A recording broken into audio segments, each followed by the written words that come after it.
Hello and welcome to this week's edition of Health Talk. I'm Peter Ndora, and today on the program we'll be focusing on stroke, South Africa's commemoration of World Stroke Week, and that's between the 28th of October and the 3rd of November. And this all to raise awareness about the symptoms of stroke and the importance of taking treatment for recovery. Now, strokes are increasingly becoming a public health challenge because they cause death and disability globally. So coming up on the program, our producer Wandile Mufokeng spoke to a gentleman and a lady that both recovered from stroke, and they share their story with us on the program. We also speak to a stroke survivor who's also the founder of Stroke Survivors Foundation about the organization's support for people affected by stroke. We also speak to a neurologist and the head of Department of Neurology at Wits University, especially about stroke science, causes, prevention, and the importance of treatment. And a little bit later on in the program, we have one of our regular slots when we talk to a GP about some of your COVID-19 symptoms. And a lot of people have been going on to social media and getting advice from all areas, but we wanted you to get the proper story. Okay, so all of that's still to come, but as we do every week, we begin with our senior producer, Zama Buthelezi, who will take us through the latest South African COVID-19 numbers. And say good morning to you.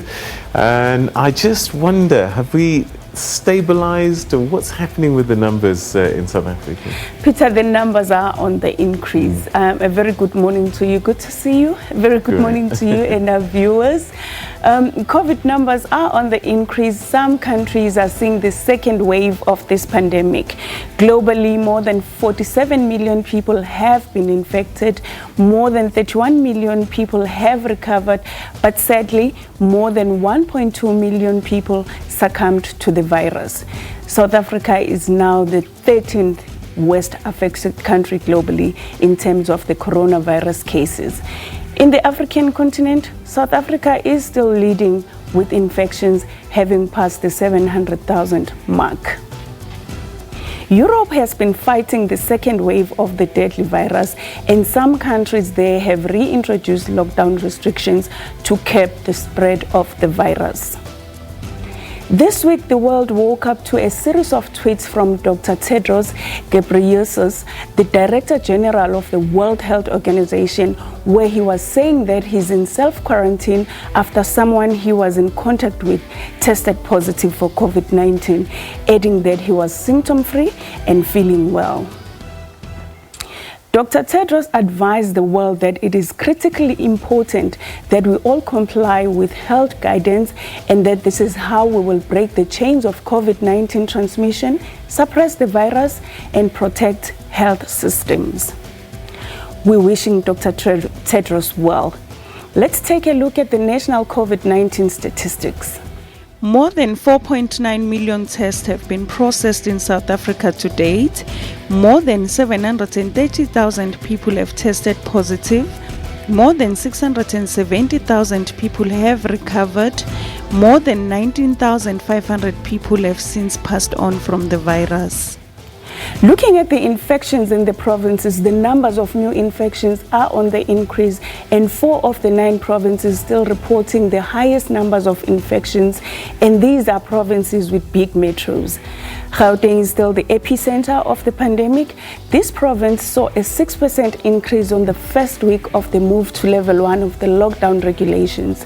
Gauteng Premier David Makhura there saying precautionary measures to prevent the spread of the virus are not being followed.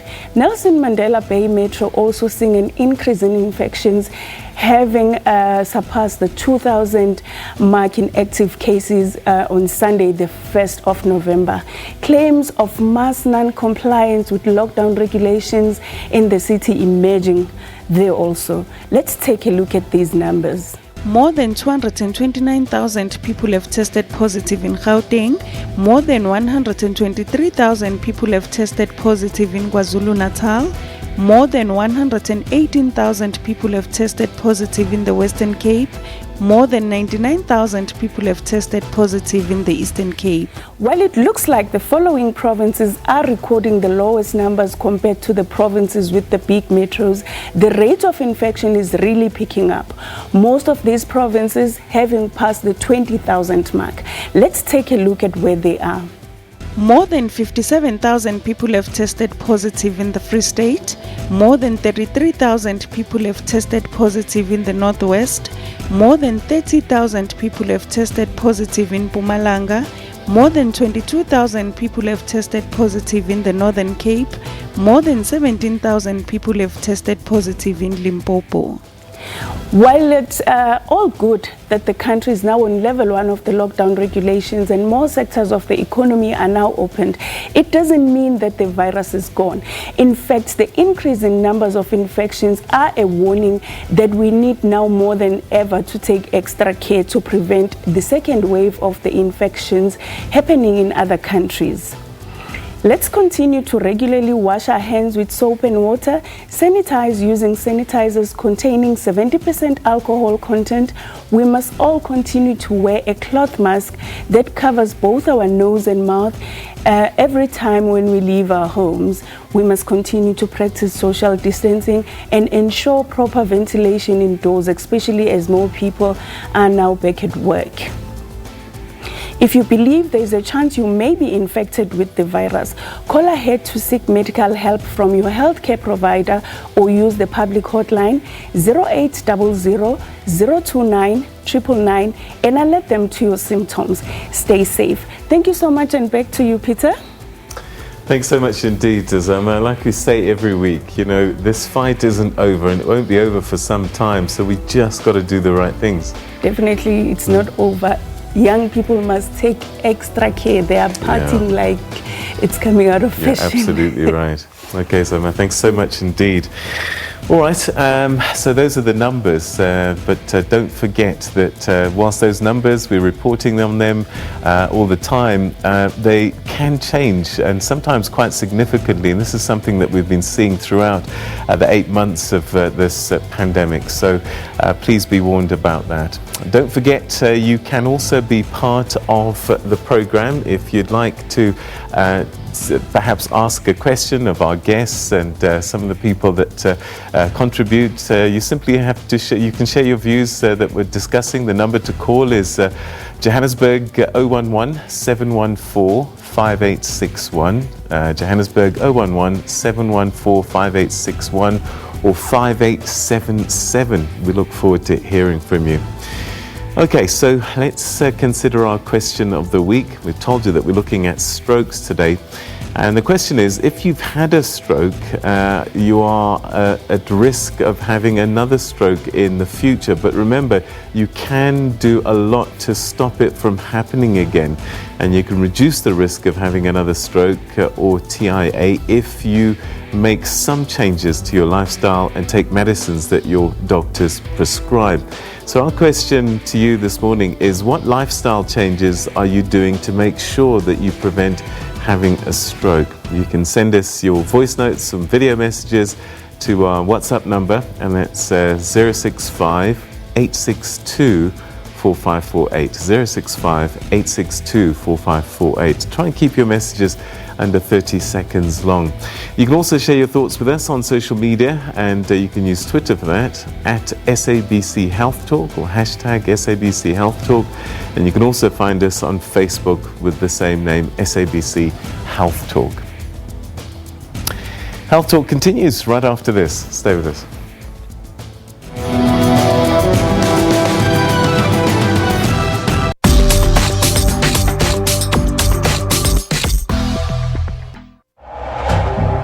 Law enforcement officials pounced on suspects allegedly connected to the asbestos audit tender saga. The operation is covering 3 provinces. It's KZN, Free State and Gauteng.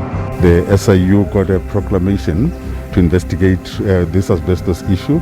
This commission, I think it has brought so many things.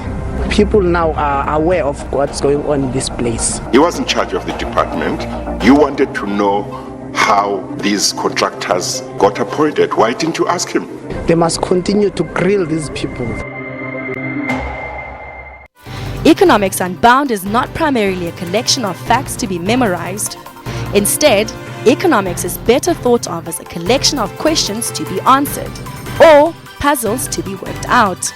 When you look at our economic outlook, what is it that we need which will take us there?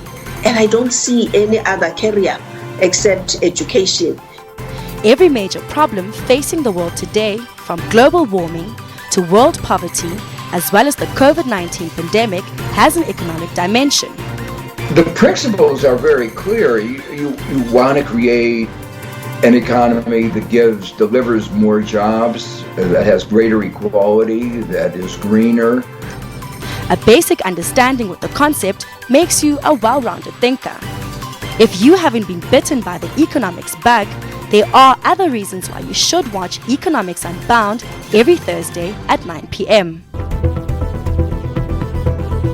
Let's cross over to our reporter who is at our Tambo International Airport, Samkele Maseko.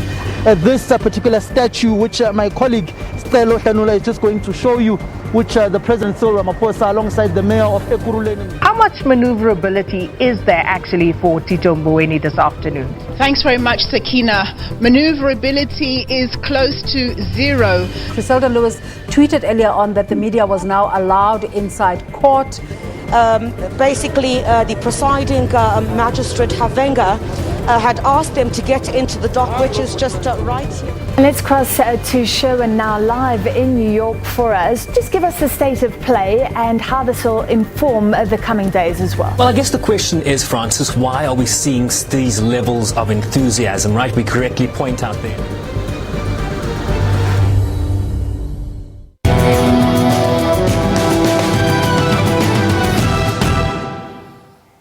Welcome back. You're still watching Health Talk.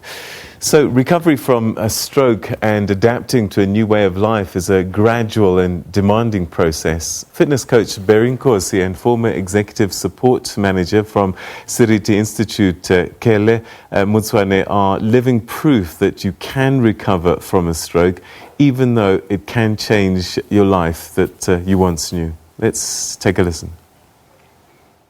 After experiencing a stroke, survivors can begin to recover through rehabilitation.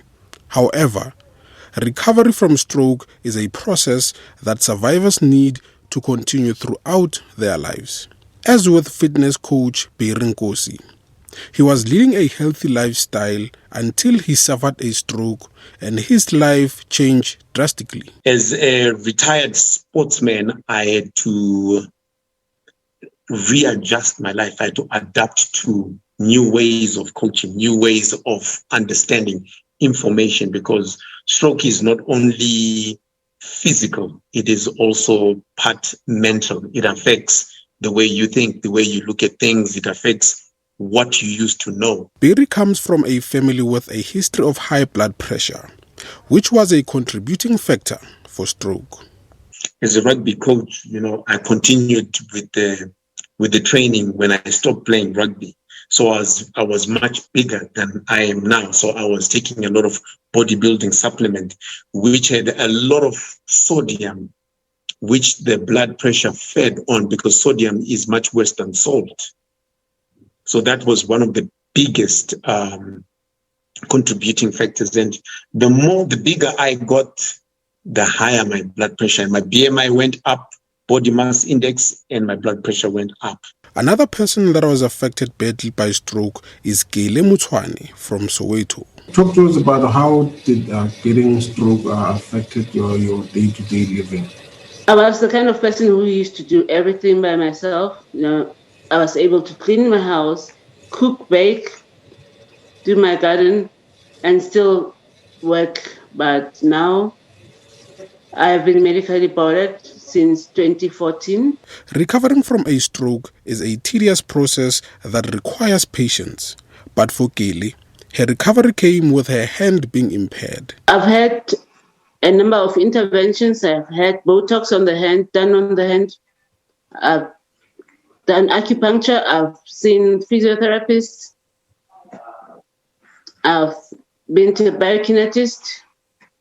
So it's an ongoing thing. Nobody knows why. rehabilitation and recovery for both Kele and Perry was distracted by the coronavirus pandemic, as they had to self-isolate and not get access to health facilities to help with their recovery. There's a point in time when I really was, I really thought I was falling into depression. I was backsliding. And due to the fact that, I could not be around people. I could not go anywhere except staying at home, because as they say that when you have blood pressure problems, you were one of people that were high in the category. So I had to isolate myself from people, which really put a lot of strain on me emotionally, mentally. But I managed to cope because of the Stroke Survivor Foundation. I would reach out to my other brothers and sisters on the group. I'll reach out to the Stroke Foundation for encouragement and for support, even if we're not seeing each other, but we kept on in contact. That is what has kept me holding on. All right, so some powerful testimonies there from stroke survivors, and they've pretty much inspired our question of this morning, and it's the kind of lifestyle changes that you need to be making to ensure that you prevent getting a stroke. And you can send us your voice notes on this issue or video call us on 065 862 4548. And you can also share your thoughts with us on social media using Twitter at SABC Health Talk or hashtag SABC Health Talk. We'd love to hear from you. So after the break, we continue with our focus on this week on strokes, and we speak to a stroke survivor who's also the founder of Stroke Survivors Foundation.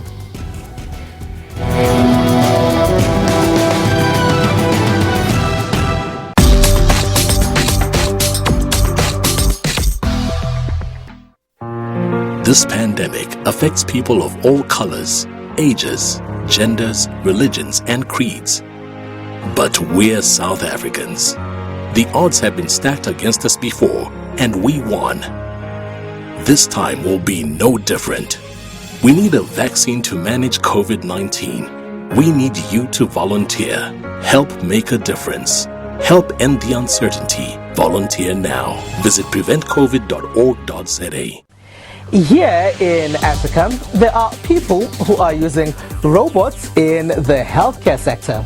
There are also those who are using drones in policing.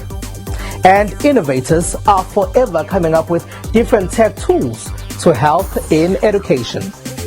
There's also the ever-increasing digital divide that's leaving many behind.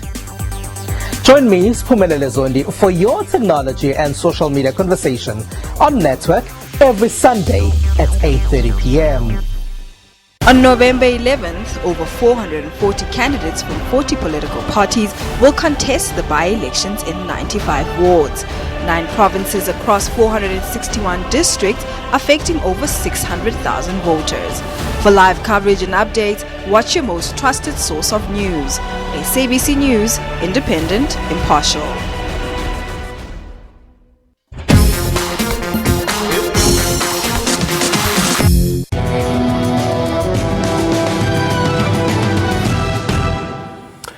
Welcome back. You're watching Health Talk, and this week we're focusing on strokes. Now, stroke rehabilitation works to build the confidence of survivors whilst giving them the best chances of close to full physical, mental and emotional recovery. The Stroke Survivors Foundation, which is a registered non-profit organisation, provides physical and emotional support to stroke survivors, their families, as well as their caregivers. To give us a little bit more about the foundation, we're now joined by George Skola, who is a founder and a stroke survivor himself. George, thanks for joining us. Welcome to the program. Thank you. All right, so let's start with your own journey about getting a stroke and kind of rebuilding your life as a result of that. And clearly you saw a gap that inspired you to start the foundation. Well, I wouldn't really call it a gap, yeah. But yes, there was definitely a gap that existed between post-discharge and the support and care that is required thereafter. You see, the easy part about a stroke is surviving it. Right. Once you discharge from hospital, that's when living with a stroke begins for the actual survivor. And what is not often spoken about is it also begins for that person's family, because the burden falls on the family. They've got to take care of this individual. And not enough information is provided. So literally, they have no idea what is coming home. And that's where everything falls down. So what were the things that you had to confront straight away? You talk about your family, but you personally, because I suppose it's much more than a physical journey, it's a mental journey as well. Absolutely. It's so initially it's the physical disability that you've got to deal with. And then with that comes the emotional side of things and the stages of grief. Now, if you're not aware of the stages of grief, you're sitting there and you're thinking, why am I depressed? Or why am I angry? Now, if you're informed about them, it helps you deal with it a lot easier and helps your family deal with it as well. Because believe me, a lot of patience is required in recovering from a stroke, because it's not an instant fix. It takes years to recover. All right, so what kind of help and support do you provide through the foundation? So the foundation, I started the foundation with a fellow stroke survivor, also in her 30s. And the reason we started it is because we struggled to find support. So I did attend a support group, but that was with people a lot older than me. So in your 20s and 30s and 40s, you have a stroke, you've still got to plan for the next 30, 40 years. And how do you deal with that? You need to be able to speak to people who have been there, done that, and can offer advice and guidance. So what we do is, right now, we able to offer almost a mentorship role, and we can advise families and stroke survivors. And we'd want to do so much more, but because of a lack of funding, it is so difficult for us to provide the physical rehab. So, we rely on partnerships with professional healthcare professionals to essentially it becomes a part of their social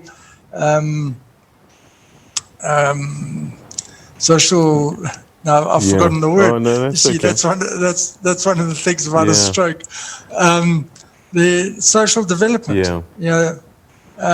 But the biggest issue is lack of funding, and it doesn't just apply to the Stroke Survivor Foundation. It's most of the other support organizations that do exist. The guys, it's normally run and managed by stroke survivors. All right, let's talk about the social aspect, because I would imagine that it becomes difficult to go back into society and with your new reality and how people react around you, because they don't quite understand what's going on and what's happening with you. Correct. So one of the hardest things I had to face after my stroke, I ended up initially in a wheelchair. And that's the first interaction I had with the public.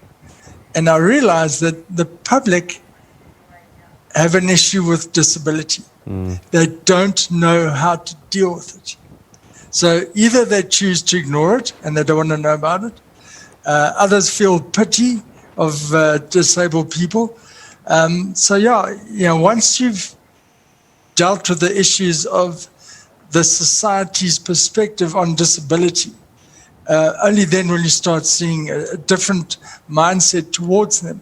Because, sometimes I battle with my speaking, so people will assume that I'm dumb.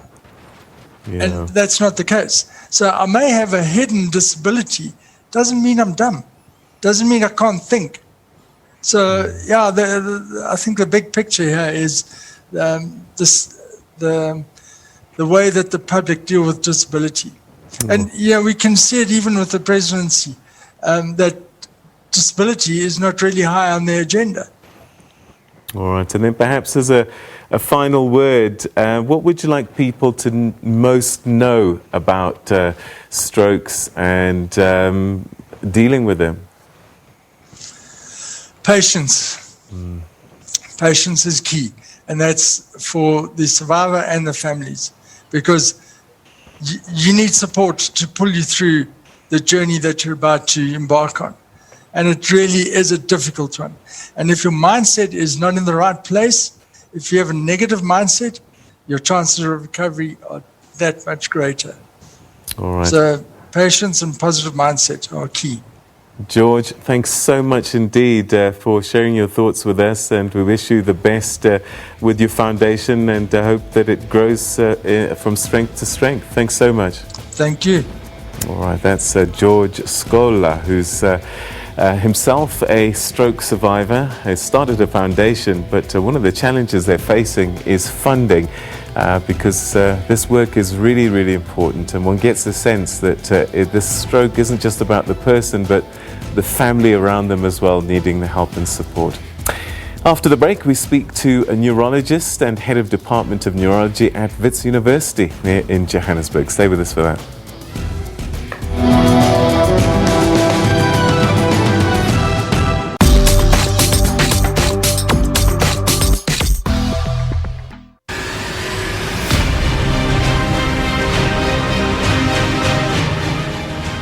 Rory Mbede says the thought of his innovation started in his grandmother's bathroom that didn't have a wash basin.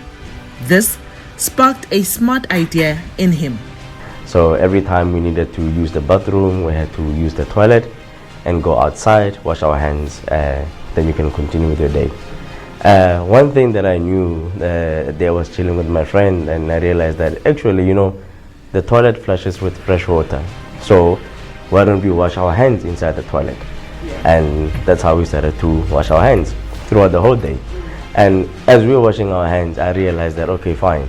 If we can save all the basin water we're supposed to use today by washing our hands inside the toilet system, it means South Africa can save water also. Experts say South Africa is fast approaching water scarcity. This is a warning that sprung Mbede into a problem-solving, innovative and entrepreneurial action. Our unit, or the P basin, we've tried to combine a basin element with a urinal element, where the male user will urinate here. As they flush the toilet, they'll wash their hands atop here, and that water will seep through to wash off the urine inside. The products are currently being used in various schools to foster hygiene education. The business also sells and hires out to the public. Mbede says with sustainability and durability in mind, the products are manufactured locally using plastic.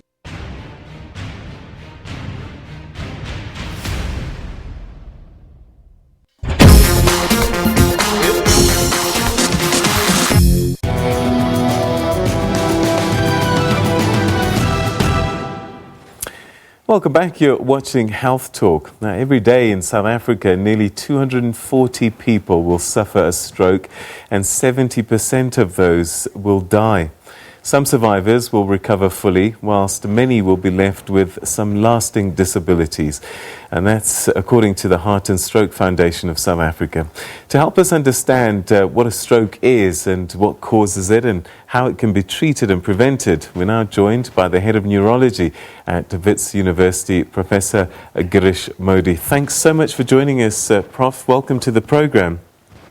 Thank you for inviting me. This is a bit unusual, doing it like this. All right, so let's start with definitions, I guess, so that people can understand. Yeah. We hear this word stroke.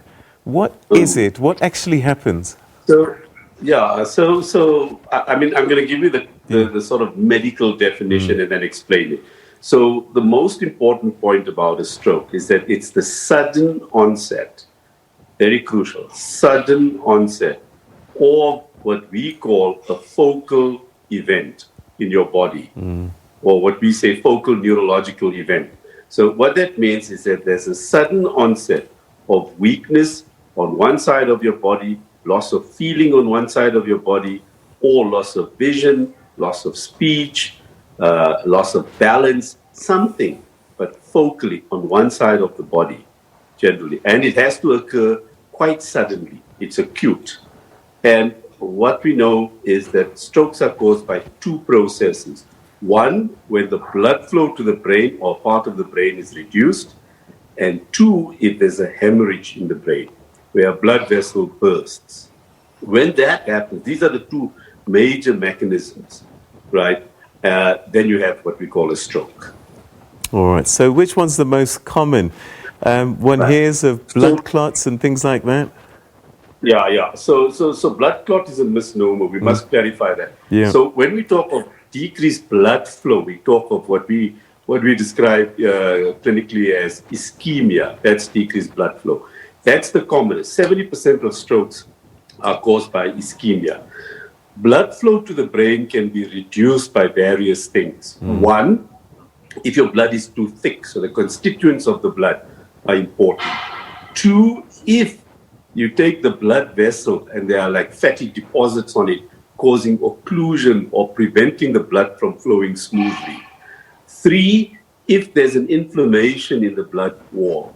Or four, if from your heart you're shooting off clots, blocking the arteries. So that's the ischemia part.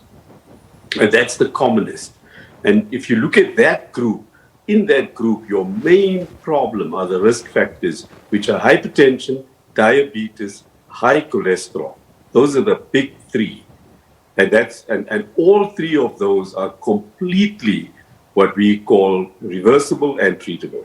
Then there are other risk factors, smoking, which shouldn't even be discussed in 2020, right? And then in young females, the oral contraceptive can be a problem. And the last risk factor, unfortunately, is age. And that's something we can't do anything about. As you grow older, your arteries do stiffen, harden, and blood flow reduces.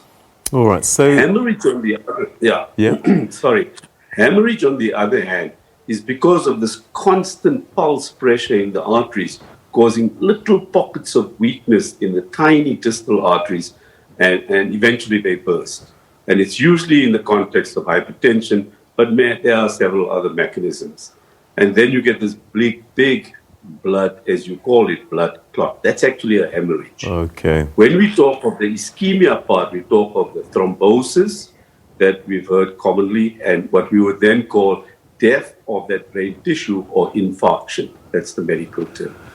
All right, so the disabilities that we see and fatalities, much depends on the severity of this sudden event, and also, I guess, the parts of the brain that do not get this blood supply. Exactly. So it's a simple system. You've got a pipe going to an area. You block that pipe, that area stops working. We manifest that in a certain way. So if, for instance, there's this big parietal part of your brain, this is this portion here. If it's on the left side and that gets blocked or that dies, you will lose speech. And on your right-hand side, you will lose function.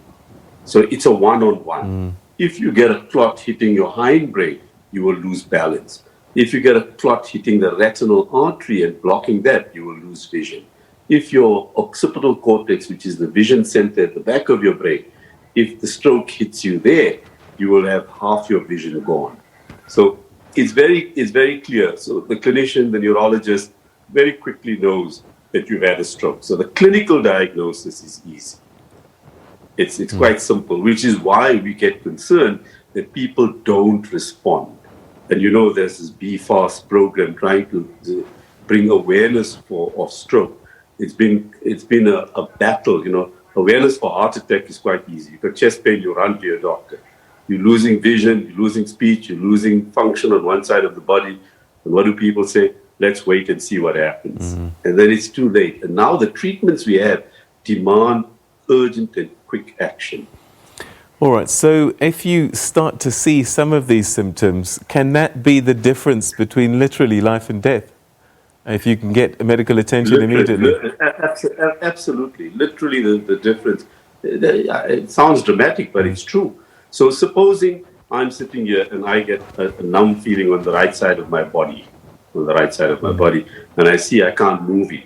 If I'm rushed to hospital, within 4.5 hours, if I have the appropriate treatment, I can reverse that.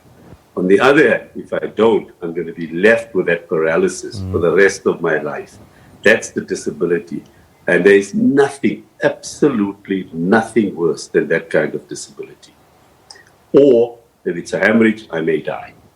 Right. So how much time is there from the onset, from the sudden event, usually before irreversible damage happens?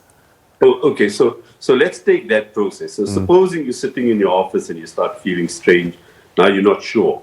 There's a good chance that you won't understand the mechanism. But if you're thinking stroke, right, the first thing, if you're at home or in a place where you can do something, the first thing you should do is take half an aspirin or a full aspirin, because that will release or reduce the thickness in your blood. The next thing you need to do is you've got 4.5 hours, but you should cut that down to maybe 2. You've got about 2 hours to get to a hospital. Once you're in the hospital, and you see one of the problems we have in South Africa is we don't have stroke centers or stroke hospitals. But once you get to a hospital, you need to have a scan done. Once the scan is done, if you're still in that 4.5 hour time interval, they will give you what we call a clot buster, which is thrombolysis. And once they give you the clot buster, then you have a chance of complete reversal of that stroke. All right. You have a 30% chance. Otherwise, you're stuck. There's a second caveat to that. If the clot buster hasn't worked, and you're in a center where strokes are treated properly, you can do what we call mechanical thromboembolectomy, which means you put in a catheter, and there you have up to 12 hours. You put in a catheter and remove the clot. Once you overcome the blockage, blood will flow to that part of the brain. You will get what we call reperfusion, in other words, blood going back, and that area will be salvaged. If that area is salvaged, you'll be left with minimal deficit. You survive, you go back to a productive life. All right. So the treatment you've taken us through, what happens after the recovery process? Okay, so supposing you didn't get any of this and you're stuck with your disability, then it's all about rehabilitation. So once the brain tissue is dead, it's damaged, you've got the scar, you have the infarct, we can't fix that. We don't have treatments that can fix it. Maybe in the future they'll inject stem cells and revitalize it. We don't know yet. But currently we don't have that. So then you're left with the paralysis on the one side, or the ataxia, or the abnormal movements, or the loss of vision, and you have to then go through this extensive rehabilitation, which involves physiotherapy, speech therapy, occupational therapy, and it goes on, and it may go on, if you're lucky, 3 months, but it can go on, and you may have to do it for up to 2 years to get some function back. And in a lot of people, the functions don't come back. They're left with a stiff arm. We even use things like Botox to break the spasms in the arm, passive stretching exercises, all of the above. What are the chances of someone who's had a stroke getting one again at some point? Okay, so it comes down to your risk factors. So if you're hypertensive and if that was the cause of your stroke and you haven't addressed the hypertension, you haven't taken the simple blood thinner like aspirin, and you still continue smoking, your risk of a second stroke is 10% per annum. All right. Prof, we've got a caller from Stellenbosch, Magdalene. Thanks so much for joining us. Do you have a question, Magdalene? Hello, Magdalene. Can you hear us? Yes. All right. So what would you like to say? I don't have a question. I want to tell you what happened. Okay. But what I want to ask you, the question is, I want to ask you what's going to happen after. All right. So what happened to you? I had a stroke, severe one, in 2014. I had a heavy stroke. I landed up in the hospital. I was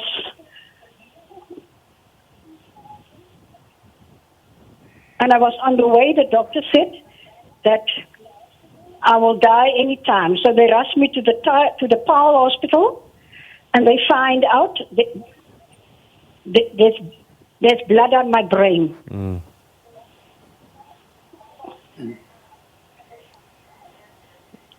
All right. And then I couldn't speak, I couldn't talk, I couldn't hear. I was finished. Anyway, and I landed up there, and they said there's nothing they could do.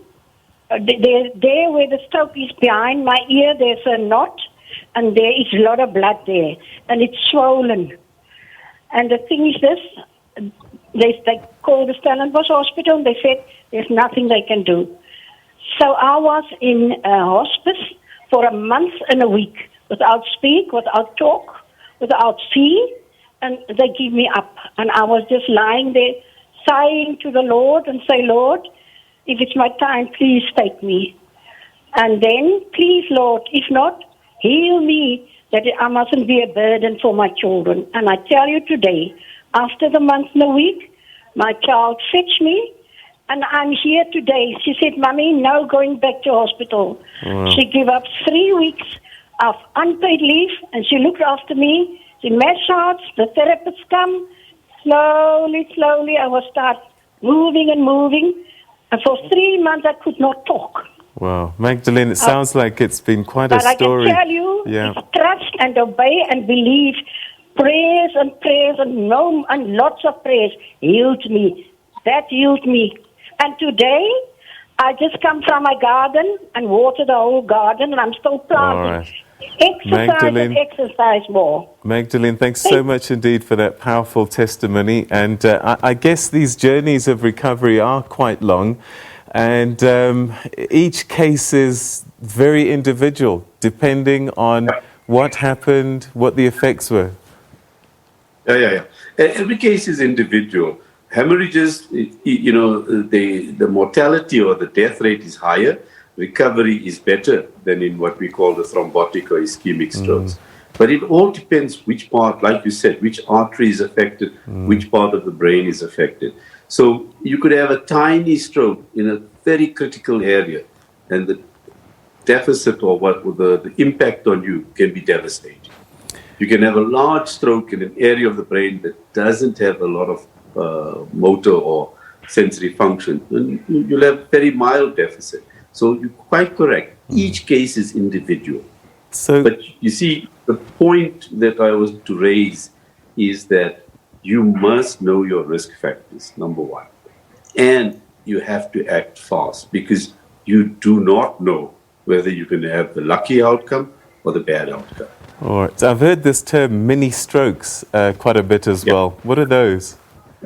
Okay, so there are two terms. The one we need to talk about, and the one is transient ischemic attack, or TIA. And that's probably the most important thing in the ischemic category. So what happens there is a tiny clot in the artery dislodges and then lodges a little further away and then dislodges again. So when it blocks the artery temporarily, you get the what we call the deficit, right? The weakness on the one side or whatever, and then it reverses completely. So it's a complete reversal by nature. You understand? We haven't done anything. So we call that a TIA, or transient ischemic attack. The point about those is they are a warning to you that you have issues that you have to tackle. So TIAs are very important as part of the process. Mini strokes, on the other hand, are these little strokes that occur in the brain with either with manifestation clinically or without. And so sometimes people say, oh, I had a mini stroke because I recovered. It could be the TIA or it could be a stroke, but the area affected was not essential or not clinically essential, and you recover from it reasonably quickly. The TIA, by definition, is a complete reversal within 24 hours. All right, Prof, we're going to have to leave it there, but thanks so much indeed for explaining all of this, and I guess that... Thank you. Hope it all makes sense. That did, absolutely. Thanks so much. Okay. Take care. Thank you. Thank you. All right, that's the Head of Neurology at Wits University, Professor Grish Modi. All right, let's take a quick look at some of the messages that you've been sending on social media. And this one via WhatsApp comes from Anita Asfal, who says we can prevent stroke by changing our lifestyles and research to empower ourselves to prevent. I quit smoking thanks to the lockdown. I live in Rabia Ridge in Midrand. Yeah, lifestyle seems to be key to this as well. Another one says, thank you, SLM. You are chatting with Aisha. And he can't remember words, objects, names, people, streets, countries, etc. The stroke affected part of his brain where it stores speech, so he can't get words, which makes it difficult to communicate. And from Marietta, but fortunately we can strive to prevent stroke completely and learn our role in the event of stroke. Prevention: eat right, quit smoking, control high blood pressure, manage diabetes, exercise, limit alcohol, regular health checks. So those prevention's all about actually just, bettering your lifestyle. It doesn't even have to be about stroke, just living better. So please pay attention. All right, okay, we're going to take a quick break, and after that we'll have more for you on Health Talk. Stay with us.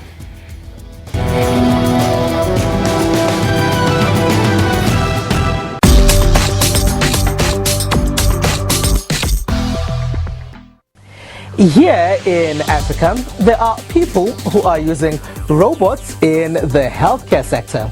There are also those who are using drones in policing. And innovators are forever coming up with different tech tools to help in education.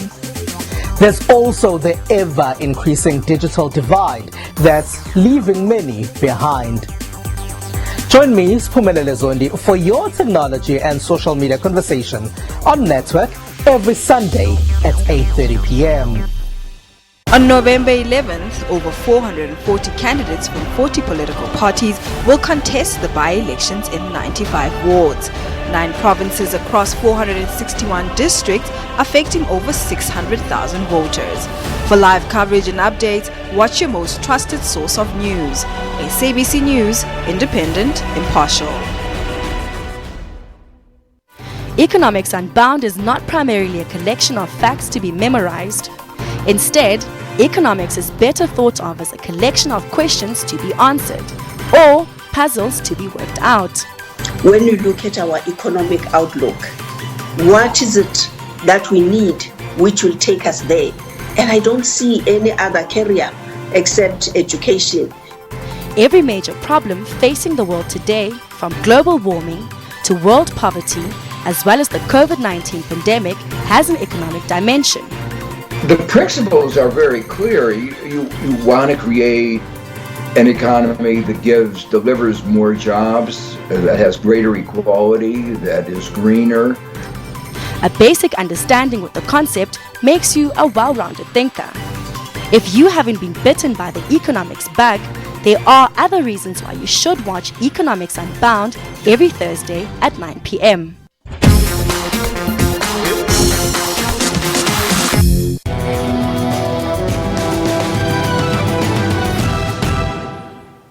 Right, welcome back. You're still watching Health Talk, and this part of the program we speak to our resident GP, because a lot of you have got COVID-19, had it, and are still symptomatic, and you're starting to reach out to social media to try and get some advice, and sometimes you're not always getting the best advice, and so we're going to put some of those questions that you've been posting to a doctor to get proper help.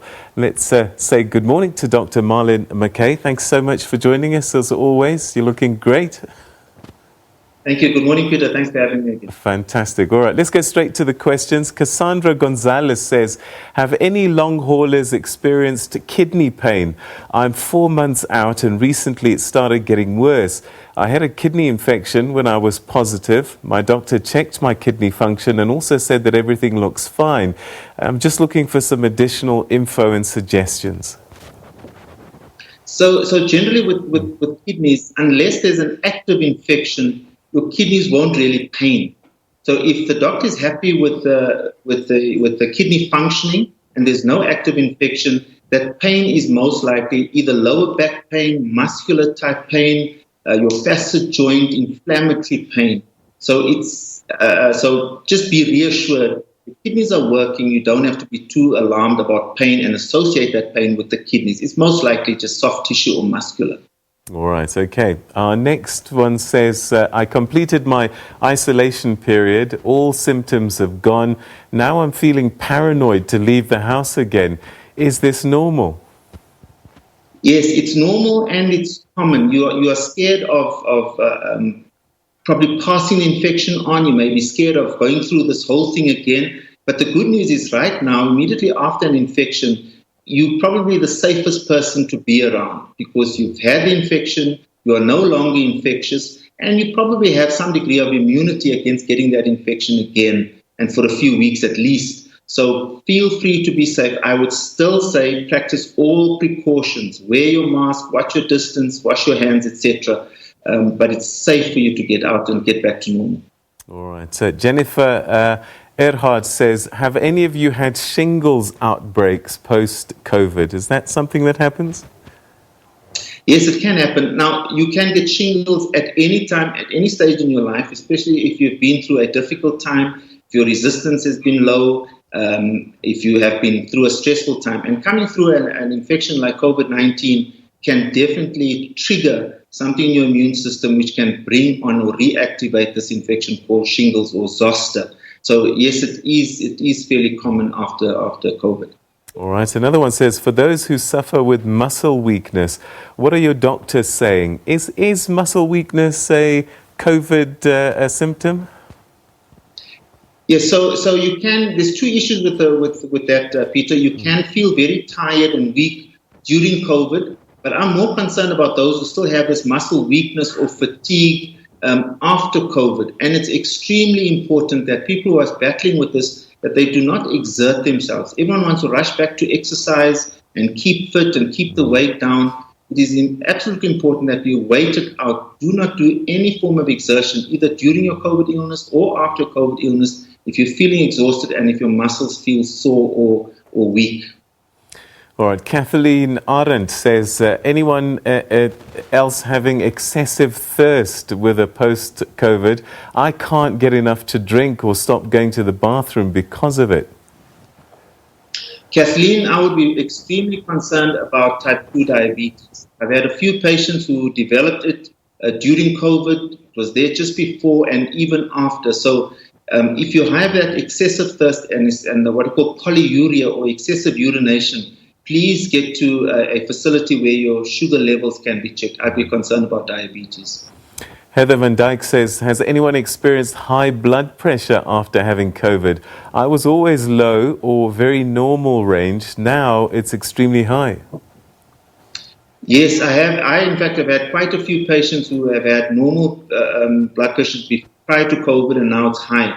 Very important that you get your doctor to sort that out. And especially we know that COVID can affect the heart muscle after your COVID infection, all this chronic or long haul COVID. It's vital that you may even have to see a cardiologist to see if there's any damage to the heart muscle.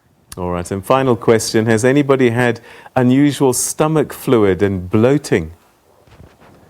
Yeah, that's very interesting, Peter, because we do know that this what enables us to get COVID is the expression of the ACE2 receptor, and it is found in the lining of the intestine. So after COVID, there's a lot of patients who persist with these gastrointestinal symptoms. So it is a feature of post-COVID infection, yes. All right. Dr. Marlon McKay, we'll leave it there for this week. Thanks so much indeed. Good to see you. Thank you, Peter. All right, okay, so there you have it. Social media, yeah, it can help, but make sure you're getting the right information because not everybody's a doctor and not everybody's qualified to be giving advice out there. All right, I want to say thank you to our guests and to you, our viewers, for watching Health Talk today. Thanks so much for tuning in. Don't forget, the only way to manage this pandemic is if we all play safe and protect each other. Stay at home, social distance, wash your hands, sanitize them, wear a mask outdoors. I'm Peter Ndoro. You've been watching Health Talk. Take care.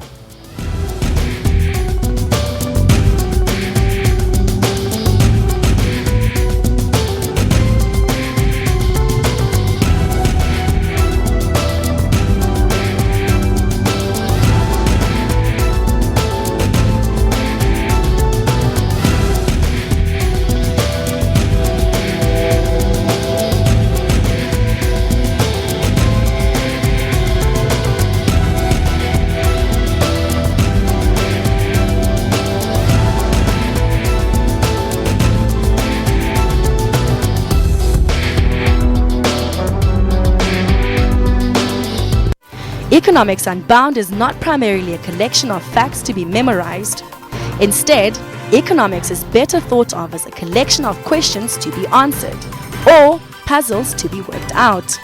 When you look at our economic outlook, what is it that we need which will take us there? And I don't see any other career except education.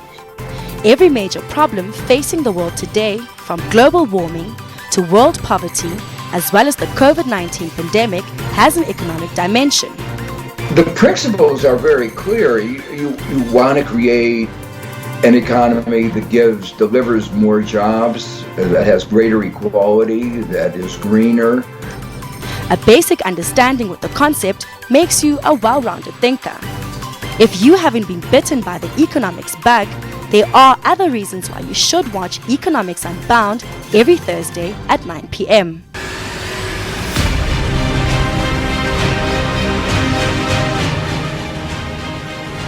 The Ngobo cousins, together with their two business associates, saw a business opportunity through what they termed Friday Case Study Night. With their different experiences, they put their heads together to start Ngobo Mulapo Logistics. We realized we had the skill set to start a logistics business or transport and supply chain business. We used to get together while still full-time employed. We used to get together and do case studies basically on Friday evenings where we would crack logistics and industrial type cases. So once we got a grasp of it and felt that we were comfortable theoretically with turning around the logistics business, we tested ourselves and said let's try it practically and register a business and actually go for it. And so yeah, that's how it started. NM Logistics says its outlook is to grow the business from purely a transport business to venture into supply chain corporates and small businesses. Because we want to help the smaller businesses that aren't necessarily in logistics, but they might be in packaging or manufacturing and the costs are high, and as a small black business it's difficult in terms of transportation. So our vision is to grow in that perspective from a large corporate and a small perspective, and then get into warehousing.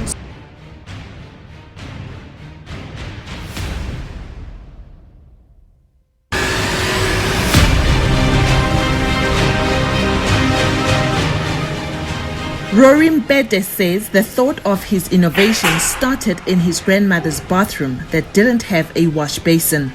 This sparked a smart idea in him. So every time we needed to use the bathroom, we had to use the toilet and go outside, wash our hands, then you can continue with your day. One thing that I knew, the day I was chilling with my friend and I realized that actually, the toilet flushes with fresh water. So why don't we wash our hands inside the toilet? And that's how we started to wash our hands throughout the whole day. And as we were washing our hands, I realized that, okay, fine. If we can save all the basin water we're supposed to use today by washing our hands inside the toilet system, it means South Africa can save water also. Experts say South Africa is fast approaching water scarcity.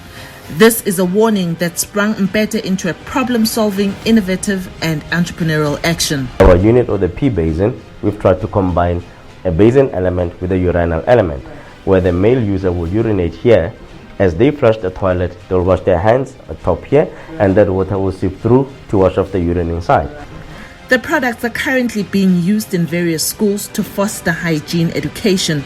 The business also sells and hires out to the public. Mbete says with sustainability and durability in mind, the products are manufactured locally using plastic.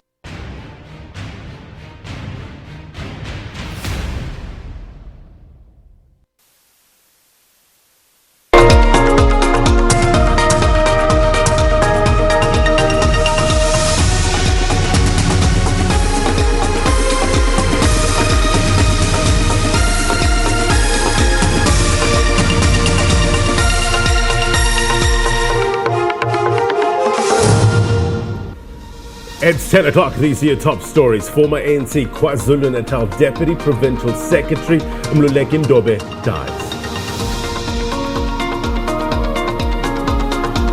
Former SAA Technical Board Chairperson Yake Kwinana is giving testimony at the state capture inquiry. These are live visuals.